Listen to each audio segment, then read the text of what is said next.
This video features Huia O'Sullivan, Te Atiawa ki Taranaki, Executive Director of Ngā Rangatahi Toa, presenting to guests at Arts Access Aotearoa's AGM at Toiponeki in Wellington. Huia speaks about well-being through Te Ao Māori and what that means for Ngā Rangatahi Toa. Yeah, we're a really small organisation up in Tāmaki Makaurau. At the moment, I think there's like 2.5 staff we're rolling with. The last few years have been challenging in some ways. But what it can look like on our Instagram is like, people get like, but you guys do this massive mahi. And we do massive mahi and unapologetic about it. And for me, that's what, as a relational practitioner, it's like, if I have to pay for something, it just means I don't know the right people. And that's my bad, because I need to know those people to ensure they understand our kaupapa.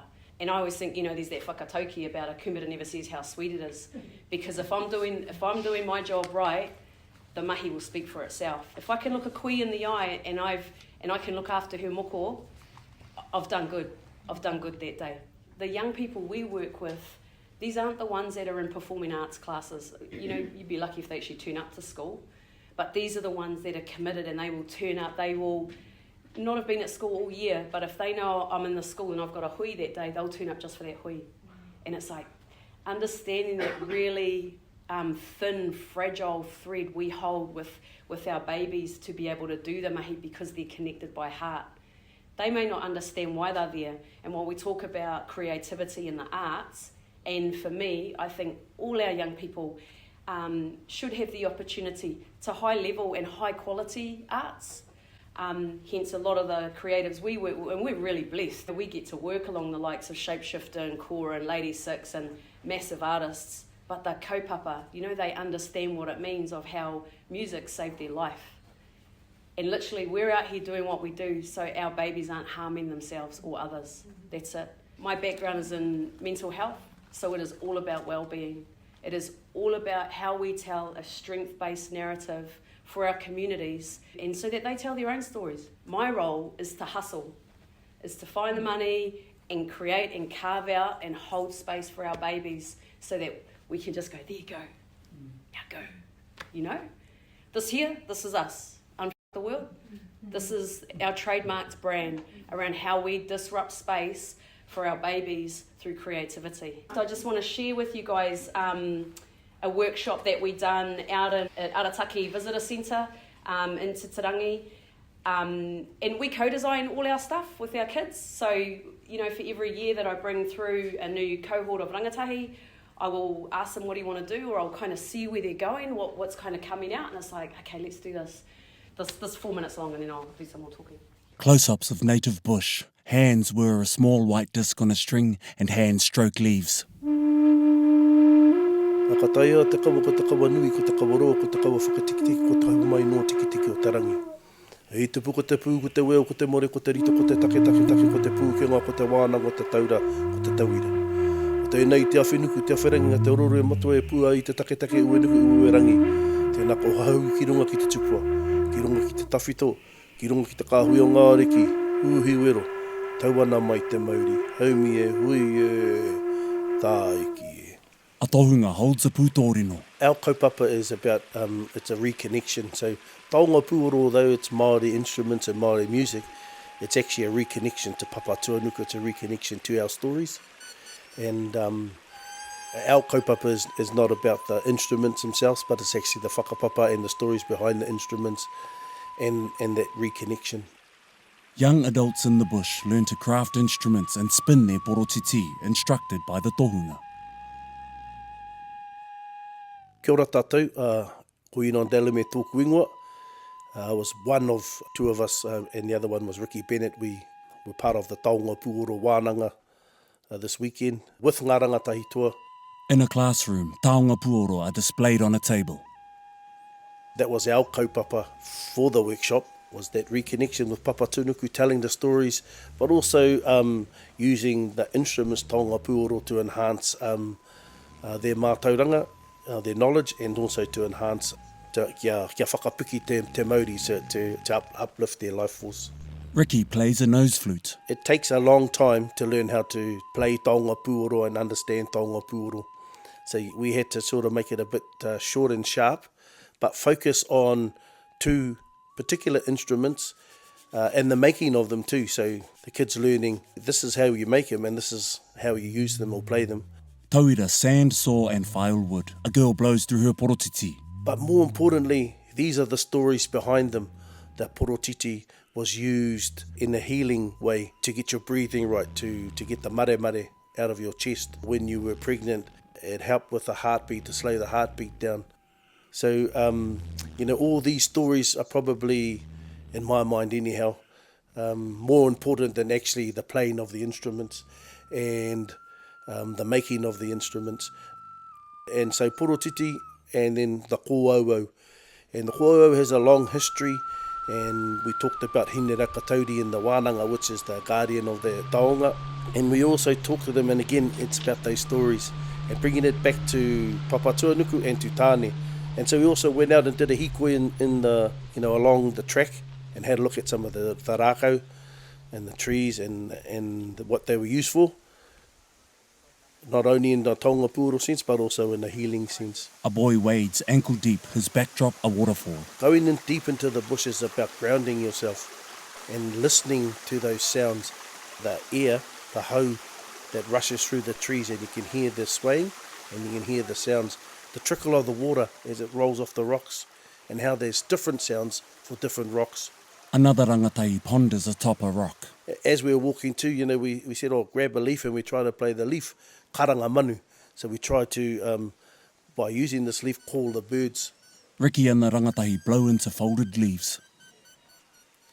The ngāhere speaking to you, Papatuanuku speaking to you, Tāne speaking to you, and just trying to instill that into the kids, and I guess a sense of a place, sense of location, and a sense of grounding yourself. A girl winds up a porotiti. Ko te wawa tanei, ko te tūmanako nei, is that they take these this little snippet of taonga pūoro and use it in their everyday life if they can.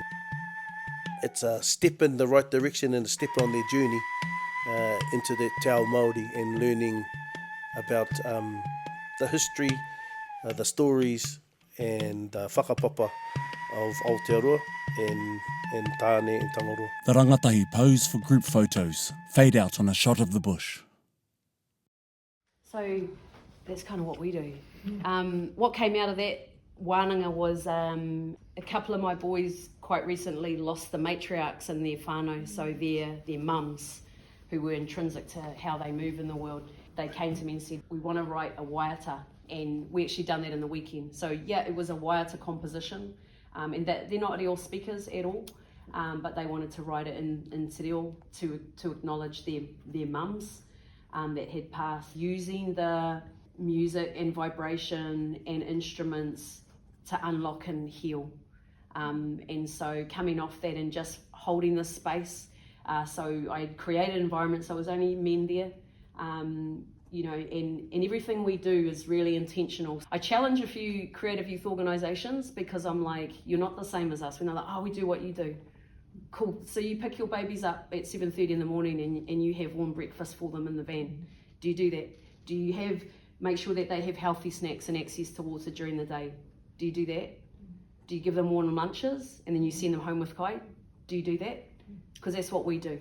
Because I understand when we're talking about inequities for our babies and our point of difference and how much money we spend on kai, which we will do, that our babies know as long as they are with us, we will create safe space for us. Looks like making sure they have access to good, healthy kai, and that it doesn't get shut off. I don't ever turn the tap off when it comes to kai. If we run out, I'll send one of my staff, you need to go get us some more, because it means they need that kai, And when we look at a learning environment like education and our babies are going to school hungry, we have to be intentional about how we're going to work with these people.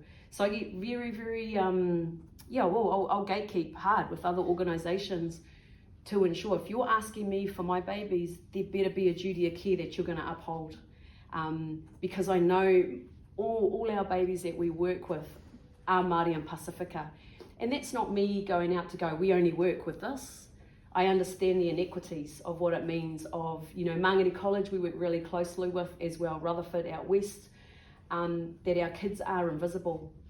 They make up 9% of the school roll because it's such a big Pacific community out there, and our Māori kids are invisible and they don't feel they have space. Whereas here, they have space, wherever they're on in their journey, because so many of our Māori kids are so disconnected, to their reo, to their whakapapa, and so I want them to be able to see that through osmosis. And my Pākehā staff that work with us, or my Irish staff, they know that it's like, if you come to us, if we're talking about te tiriti, understand your position that you hold in that, and how you do that well. Understand privilege, understand what that looks like. And if you come with privilege, let's use that privilege. Let's leverage that privilege to be able to open doors for us.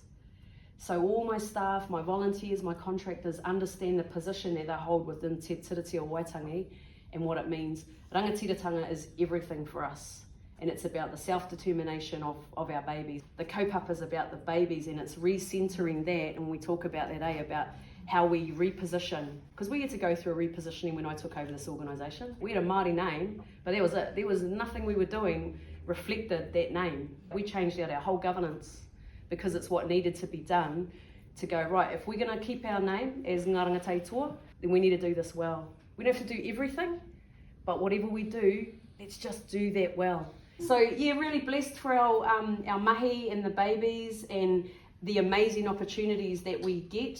For me, when we look at funding as well, we have a very diverse portfolio. And for me, it's a conversation about well-being and creativity. If you don't understand that we are literally out here trying to save lives, and that is the urgency of our mahi. This is what I was meant to do, is create and carve out space for our babies. That's it. They can do the rest because they know what's up, they know what's good.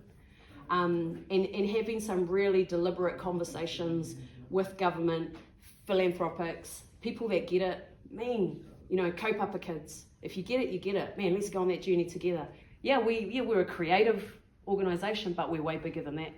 And that's the youth development side. My background, I'm a social worker, but I understand resilience and I understand protective factors of how we wrap around our babies, especially our Māori ones that maybe don't have as many protective factors around them as say our Pasifika, who have the church and some of our other whānau as well.